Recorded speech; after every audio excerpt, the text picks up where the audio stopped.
Hello and good day everyone and good day mga kanegra. At syempre welcome naman sa ating video for today. At syempre ang video nga natin ay syempre this time nakapag-pattern na tayo sa ating gagawing Riverside Tambayan na kung saan nalinisan natin, nalilinis na lahat.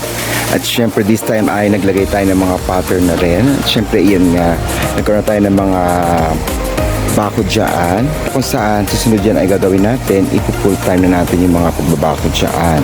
Ito kasi ang ating gagawing tambayan dito para sa ating kainan. Siyempre pag nagawa ko sila dito magulto sa taas at dito naman tayo kakain, magkatambay, pwede tayo mag-almusal dyan, magkape or everything. Ayan yan. So this time din ay siyempre ayan, nagkaroon tayo ng pattern na dyan. Ayan, may bakod na. At syempre, binakuran natin yan para ang lupa ay hindi bumababa.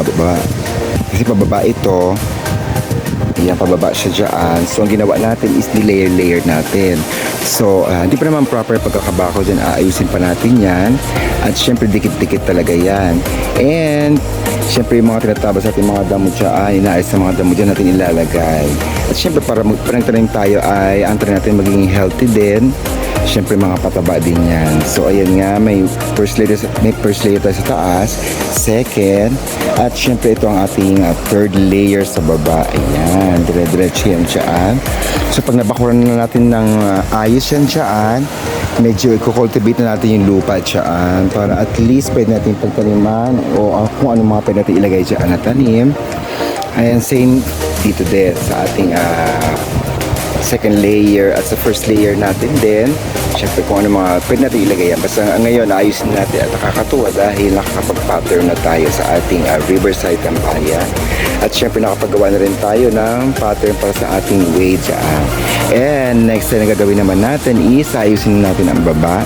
At siyempre yung mga kukuha tayo ng mga ipil-ipil siya ng mga hindi naman nagagamit na at gagawin natin siya panggatong at the same time din gagawin natin siya mga pambakod. So ayan, para at least kapag nalisan natin dyan, mas makikita natin ang view ng ilog, so mas may enjoy na natin ang moment dito. So ayan nga.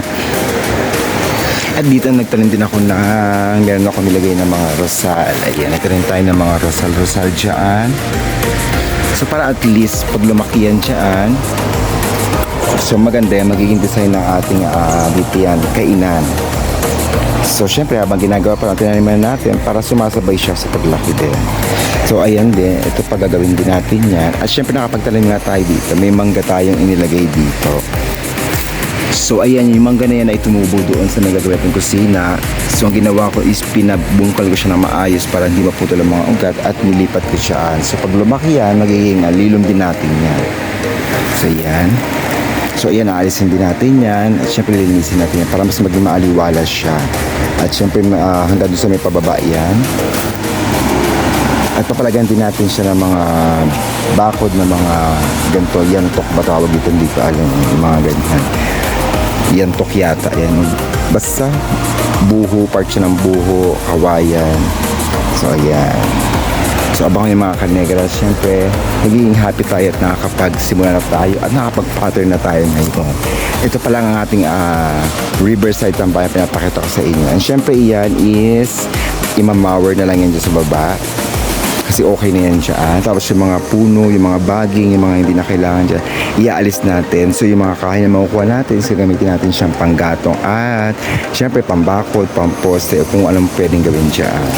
At para at least pag medyo naging okay na dyan at naging open na, pababa tayo din sa baba, ayusin naman natin para at least kapag gusto natin mag-swimming, may pwesto tayo maayos at syempre mas relax tayo. So ayan mga kanegra, thank you sa pagsama sa akin at syempre marami pa tayong pagkasamahan and more videos to come. And syempre support me and please like, comment, share and subscribe sa aking channel mga kanegra. Thank you so much.